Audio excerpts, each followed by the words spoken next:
Olá, tudo bem? Sejam todos muito bem-vindos ao programa UFciência.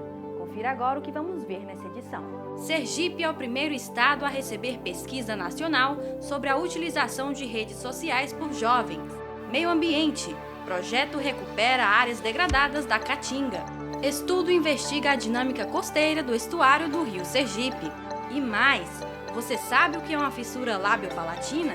Entenda por que a falta de informação prejudica a alimentação de bebês.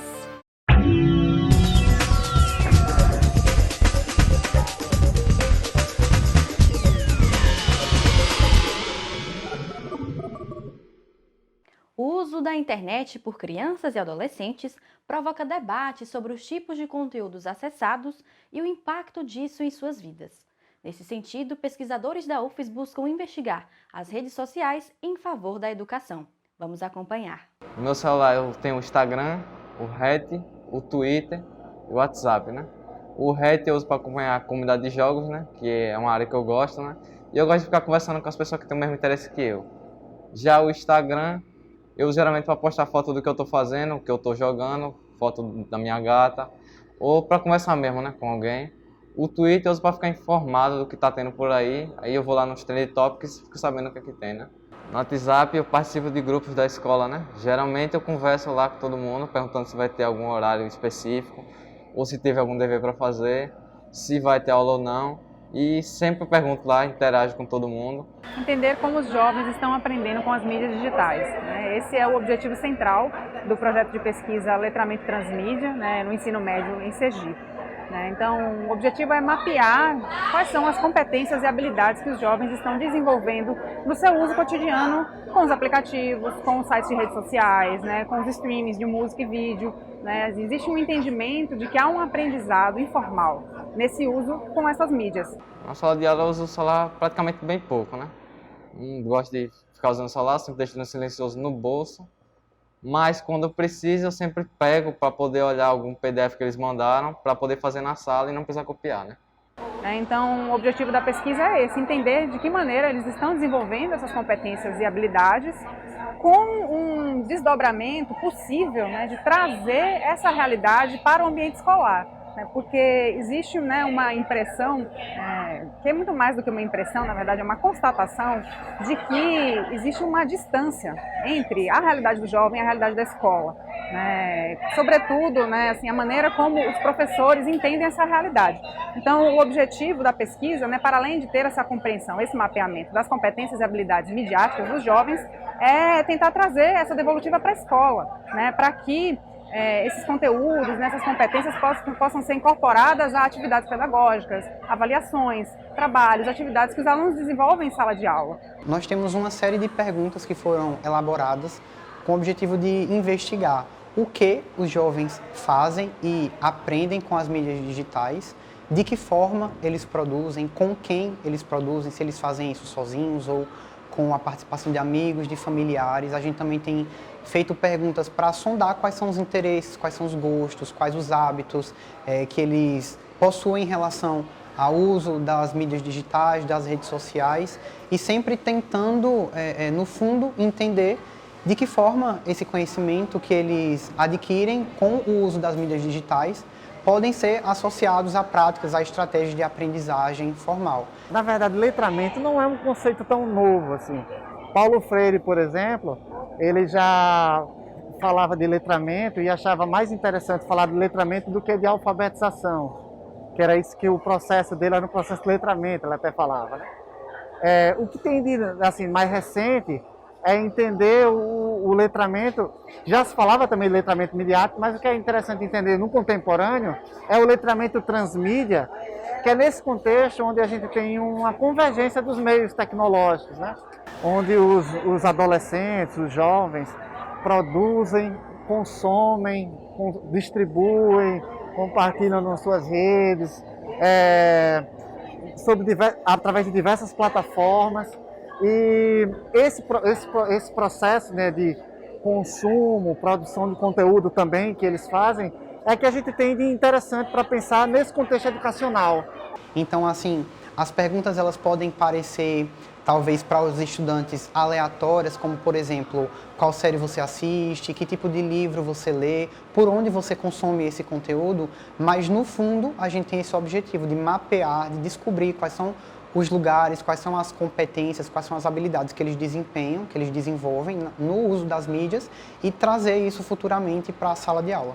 Na era da tecnologia, os nossos jovens, né, eles vivenciam, eles vivem o celular. Então, assim, esse projeto, esse trabalho, juntamente com a Universidade Federal de Sergipe, né, veio exatamente assim, para que a gente aproveite esse tempo de que esses jovens, né, que fica diretamente com os celulares, aproveitem para um momento assim de aprendizagem, que é de uma importância muito grande para os estudos, para a qualidade do ensino. Esse projeto ele é desenvolvido em rede, né? Nós temos parcerias já estabelecidas, né, com outros 4 estados, né? Bahia, Distrito Federal, Alagoas e Goiás. Sergipe é o estado piloto, né? O Colégio Estadual Barão de Mauá é a primeira escola em que a gente está fazendo essa aplicação, né? Mas a posteriori, né, a gente tem aí apoio da FAPTEC, né, e da SEDUC aqui em Sergipe. Já temos esse projeto também aprovado pelo CNPq, né, para o desenvolvimento em outros estados, e estamos aí também, né, na procura de outros editais e oportunidades para ampliar essa pesquisa. Esse projeto, né, eu tenho certeza que ele veio contribuir, não é, para que esse aluno utilize esse celular, o WhatsApp, mas de uma forma assim construtiva. Recuperar áreas degradadas do meio ambiente é de suma importância para a manutenção da biodiversidade. Com este objetivo, desde 2020, um projeto da UFES tem atuado na restauração da área da Caatinga, em Canindé de São Francisco. O bioma Caatinga é uma floresta tropical sazonalmente seca, definida por condições climáticas particulares, está exclusivamente dentro do território nacional. É um bioma muito particular, em condições extremas, às vezes para sobrevivência. E também um bioma cheio de gente, né? A gente tem que considerar que há milhões de habitantes dentro desse bioma e que convive com essas condições. Então esse bioma é alvo de um projeto que está acontecendo a nível nacional, que é o projeto GEF Terrestre, que ele está acontecendo em várias unidades de conservação na Caatinga, no Pampas e no Pantanal. O projeto em que a gente está trabalhando aqui, nesse bioma, é o projeto Conservação e Recuperação do Monumento Natural do Rio São Francisco, que é uma unidade de conservação. Nós estamos aqui ao entorno da unidade de conservação, no assentamento Mandacaru 1, que é alvo das ações desse projeto, de recuperação florestal, com envolvimento da comunidade, e também várias pesquisas estão sendo desenvolvidas ao mesmo tempo em que a gente está fazendo a recuperação de algumas áreas da Caatinga. Esse projeto nos ajudou a criar uma associação no assentamento Mandacaru, município de Canindé de São Francisco. A Associação Empreendedoras de Mulheres do Mandacaru. Vem elaborando os projetos para a gente, um custo de vida também, a gente para ganhar a renda, que a gente não tinha, agora através da associação está aparecendo. O objetivo de recuperação são 60 hectares, utilizando os diferentes métodos de recuperação florestal. Então não só plantio de mudas, mas também adensamento e enriquecimento, com sementes, isolamento de áreas, como a gente isolou uma área de 2.500 metros, já áreas de APP, fazendo um corredor ecológico entre 2 reservas legais. O plantio do mato que a gente foi, a gente já plantou mais de 30 mudas já de umbu. Estamos investindo mais no umbu. A gente, para plantar ele, tem o esterco de galinha e o adubo. A gente mistura, cava lá o solo 40 por 40 para colocar a planta. Não cobrimos essa parte aqui toda, ó. Nós cortamos o saquinho lá, jogamos o plástico fora, aí deixamos essa parte aqui fora, que aqui ajuda a planta a respirar, porque se cobrir tudo, ela morre. Aí nós deixamos só essa parte assim plantada aqui para fora para ela poder respirar. Todas as atividades e ações que estão sendo desenvolvidas, a gente envolve a comunidade e eles também estão recebendo recursos por isso, né? Para quê? Para que eles no futuro possam fazer usufruto dessas atividades E além dos processos, além do benefício que a restauração pode trazer para a comunidade, a gente tem os trabalhos de capacitação. Então eles estão aprendendo a plantar as mudas, a desenvolver mudas no viveiro, e isso envolveu um trabalho no início do projeto de diagnóstico, de conversa com a comunidade, de aproximação, de engajamento com eles. Além desse trabalho de engajamento com a comunidade, a gente está desenvolvendo pesquisas, né, de recuperação, de diferentes formas de recuperação, envolvendo uma equipe multidisciplinar da UFES, né, que a gente tem pesquisas sendo feitas na área de solos, na área de flora, na área de fauna e de recuperação florestal, de engenharia florestal, né? Nesse ano a gente está realizando o plantio de aproximadamente 20 espécies florestais nativas para recuperar essa área. No caso aqui do experimento também, né, nós vamos testar 3 espécies nativas também, o pau-ferro, o mororó e a aroeira do sertão, que inclusive é uma espécie que tem uma importância ecológica muito grande, para entender quais as respostas que ela tem aos tratamentos que nós estamos aplicando aqui. Nos primeiros estudos a gente viu que o grande problema da caatinga degradada era o teor de matéria orgânica desse solo. Por causa da erosão que ocorreu aqui, o solo descoberto, chuvas muito intensas aqui na região do sertão, e acabou tendo muita erosão dessa camada superficial do solo, que é onde está a matéria orgânica. Então a gente identificou isso aqui nessas áreas, comparando com áreas de caatinga preservada. Agora a gente está montando um experimento justamente para comparar a adubação, inclusive a adubação orgânica, em 3 espécies e 2 formas de fazer esse plantio. Né? Porque, claro, como a gente está no sertão, né, a água é um dos problemas daqui, até para regenerar a própria caatinga. Então a gente vai testar essas formas para ver se tem uma melhoria, a gente fazendo um barramento, um pouco da água que escorre em superfície, e vai testar a adubação para ver se aumentando um pouco mais o teor dessa matéria orgânica vai favorecer o crescimento dessas espécies florestais. Durante o levantamento de solos que nós fizemos na área, encontramos muitos focos de erosão, né? Erosão avançadas, né? Muitas vossorocas e sulcos profundos, né? De até 2 metros, alcançando inclusive o rio Curituba. Então uma das propostas do projeto é tentar recuperar e evitar que essas erosões avancem, né? Então a gente pensou em maneiras de conter a erosão que pudesse ser barata, né? De baixo custo e que usasse recursos da área. Então a gente utilizou os barramentos, né, ou as barragens de base zero, como são conhecidas, né, que são nada mais do que bloqueios, né, para diminuir a velocidade da água. Pode puxar a areia toda. Esse projeto é muito importante porque há pouco tempo eu não sabia, eu não conhecia como preservar, como fazer preservação da caatinga e não conhecia a importância que era você ter mudas de sementes para doar para esses biomas que estão precisando. Eu tinha uma visão de, tipo, sendo planta nativa da região, que não teria importância alguma para mim, né? Eu pensava dessa maneira. Só que hoje, através desse projeto, eu vejo que tem uma importância fundamental.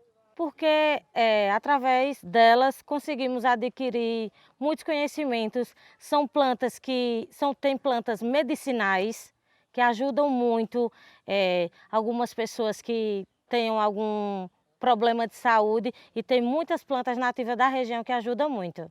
E depois do intervalo a gente vai mostrar um estudo que atualiza o diagnóstico da costeira do estuário do Rio Sergipe. Não sai daí!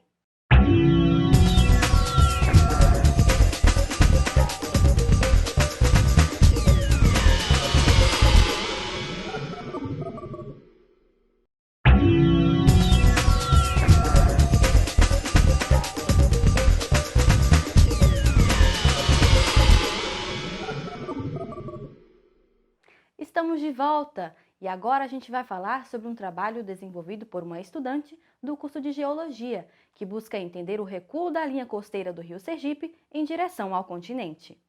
O Rio Sergipe, ele é um dos 4 grandes rios que desaguam aqui no litoral do nosso estado. Ele tem cerca de 210 quilômetros de extensão Ele percorre 26 municípios do estado de Sergipe, desde a Serra Negra em Poço Redondo até aqui o limite entre os municípios de Barra dos Coqueiros e Aracaju. Estuário nada mais é que um rio que chega no oceano por um único canal e de forma livre, né? Esse rio ele não tem barreira para encontrar o oceano. A gente tem um exemplo diferente aqui perto, que é o Rio São Francisco, que é um rio com desembocadura do tipo delta. A gente vê vários canais, né, formados a partir de ilhas, barreiras, e aí essa interface com o oceano ela já não é tão livre, tão solta, como a gente observa aqui no Rio Sergipe. Há uma preocupação da geologia com relação ao recuo do estuário do Rio Sergipe em direção ao continente e como isso pode estar afetando a dinâmica das praias, principalmente da Coroa do Meio e do município de Barra dos Coqueiros. O Laboratório Progeologia vem desenvolvendo pesquisas desde 2007 com foco no litoral de Sergipe. O nosso primeiro projeto se denominava Litoral em Risco. Nós desenvolvemos pesquisa exatamente naquele momento em que a zona de expansão, o farol da Foz do Vaza Barris e a Coroa do Meio estavam sofrendo um forte impacto erosivo. Nessa fase de estudo, nós definimos como perímetro básico a área que vai ali do ponto dos Tototós, no centro da cidade, até mais ou menos a região da Praça dos Eventos da Orla de Atalaia. Isso considerando as duas margens, né? Nós fizemos coleta nas duas margens, tanto da margem de Aracaju quanto da margem da Barra dos Coqueiros. Essas amostras estão sendo processadas aqui no laboratório do Progeologia, na UFES. A gente está fazendo aqui uma análise granulométrica e esse passo a passo consiste em secagem da amostra, pesagem, peneiramento e, ao final, outra pesagem para a gente conseguir fazer uma curva de granulometria dessas areias. A elaboração dessa curva, ela serve para a gente fazer uma análise de proveniência dos sedimentos dessas praias que a gente está estudando. Por exemplo, da 13, da Coroa do Meio, do quebra-mar da Barra dos Coqueiros. A gente quer saber as semelhanças entre elas e as diferenças também para a gente poder analisar melhor a dinâmica desse estuário do Rio Sergipe, né? Uma principal análise sequente também é o teste de salinidade nas águas do estuário do Rio Sergipe. Por que o teste de salinidade? Porque a gente sabe que o estuário, um conceito fundamental dele é que ele se divide em zonas de salinidade.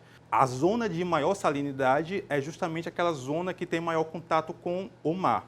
Então, se a gente sai medindo o rio adentro, subindo o rio, e percebe que essa salinidade está se mantendo independentemente das condições de maré, a gente sabe que a influência marinha desse estuário está muito mais para dentro do continente do que a gente poderia supor. E o objetivo é entender a dinâmica, a interação da dinâmica fluvial com a dinâmica marinha, envolvendo o estudo das areias e compreendendo o que essas areias representam nessa dinâmica e de onde elas vêm.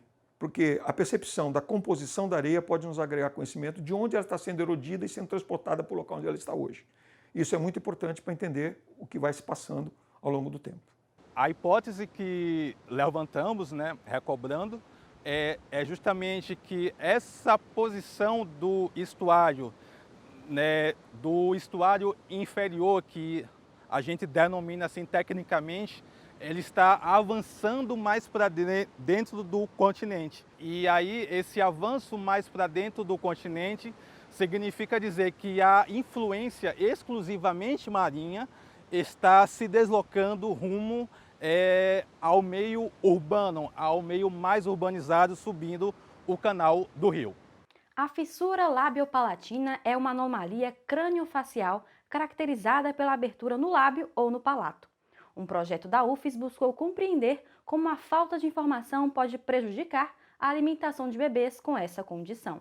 As fissuras labiopalatinas representam a anomalia crâniofacial mais comum que atinge a face do ser humano. Essas anomalias crâniofaciais podem atingir tanto o lábio quanto o palato, ou popularmente conhecido como o céu da boca. Então, é uma abertura que existe nessa região, pode acontecer de maneira unilateral ou bilateral, atingir somente o lábio e parte da gengiva, ou o lábio, a gengiva, o palato completo, o céu da boca completo e deixar a estrutura completamente aberta. Essas anomalias craniofaciais ocorrem por diversos motivos, desde fatores ambientais até fatores genéticos ou uma mistura desses dois fatores. Dentre as dificuldades apresentadas por indivíduos com fissuras labiopalatinas, nós temos a da alimentação, em que é possível perceber disfunções motoras orais nos primeiros momentos de vida, principalmente quando relacionadas às fissuras de palato e de lábio e palato, em que nós não temos um fechamento adequado do véu palatino. E com isso, a criança ela não consegue sugar adequadamente, a pressão intraoral negativa ela não é suficiente e principalmente no seio materno essa sucção não vai ser eficiente. Então esse bebê vai sugar por muito tempo, ele vai se cansar, não vai ter a quantidade adequada de alimento, vai também perder muito peso e com isso ele vai engolir muito álcool que pode ocasionar também refluxo gastroesofágico e nasal. No Brasil, por sofrermos influência de vários povos, né, por conta da nossa miscigenação, essa prevalência dentro do próprio país muda muito de estado para estado, mas de maneira geral, os estudos mostram que 1 a cada 700 nascidos vivos pode nascer com fissuras labiopalatinas. No estado de Sergipe, essa prevalência ocorre de acordo com o SINASSE, que é o Sistema de Nascidos Vivos, de Registro de Nascidos Vivos, a prevalência é de 1 a cada 1000 nascimentos. Quando a gente fala do tratamento dessa anomalia, é importante a gente frisar os profissionais que fazem parte desse processo, né? Que é o profissional da fonoaudiologia, o profissional da odonto e o profissional da medicina. A reabilitação dessas anomalias craniofaciais inicia quando a criança tem 3 meses de idade. Então, o primeiro reparo cirúrgico, né, a primeira cirurgia que essa criança passa por ela é a cirurgia para reparo do lábio, que a gente chama de queiloplastia. Em torno de 12 meses de vida, a criança é submetida a uma nova cirurgia, que é para fechamento do palato, né, para o reparo cirúrgico do palato, que a gente chama de palatoplastia. No caso do profissional da fonoaudiologia, ele vai atuar principalmente na reabilitação desses indivíduos, ou seja, orientando, avaliando, né, e contribuindo, né, para um melhor prognóstico desses indivíduos. Quando as equipes gerais, multiprofissionais, multidisciplinares, carecem desses conhecimentos básicos, esses pacientes acabam sendo subtratados. Em relação a esse assunto de fissuras labiopalatinas, é de extrema necessidade para a capacitação de futuros profissionais da saúde, visando que as matérias obrigatórias não abrangem esse tema, nem aqui, nem em outras universidades. Iniciamos com um projeto de extensão para capacitar alunos da graduação em fonoaudiologia que tenham condições de reconhecer as características principais das fissuras labiopalatinas, diagnosticar, fazer diagnósticos adequados e saber oferecer o tratamento adequado. E isso me despertou interesse em fazer maiores pesquisas sobre a fala de indivíduos com fissuras labiopalatinas, inclusive esse é o tema do meu TCC, em que desenvolverei um e-book sobre a terapia de fala em fissurados. No Brasil, existe cerca de 30 instituições, né, que são especializadas em atender esses pacientes. A gente tem o Centrinho, que ele fica lá em São Paulo, e ele é o principal centro, né, aqui da América Latina. Tem o CEAFESE também aqui em Sergipe, mas existe uma lacuna, né, em relação a essas instituições. Essa lacuna diz respeito à necessidade, né, de se ampliar as instituições que fazem atendimentos a indivíduos com fissuras labiopalatinas. Então, o primeiro passo foi capacitar os alunos e agora nós estamos entrando no segundo passo, na segunda etapa, em que realizaremos a abertura do ambulatório craniofacial, que vai oferecer o serviço, né, a atenção de orientação à pais, avaliação das crianças, de adolescentes ou de adultos que tenham essa anomalia e que necessitem de um diagnóstico e de um tratamento para as comorbidades, para as alterações que eles apresentam, seja de fala, de alimentação ou de alguma outra área em que a fonoaudiologia consiga atuar de maneira precisa. E chegamos ao fim de mais um Uficiência. Na próxima edição, vamos continuar trazendo divulgação científica para você. Se cuida e até lá!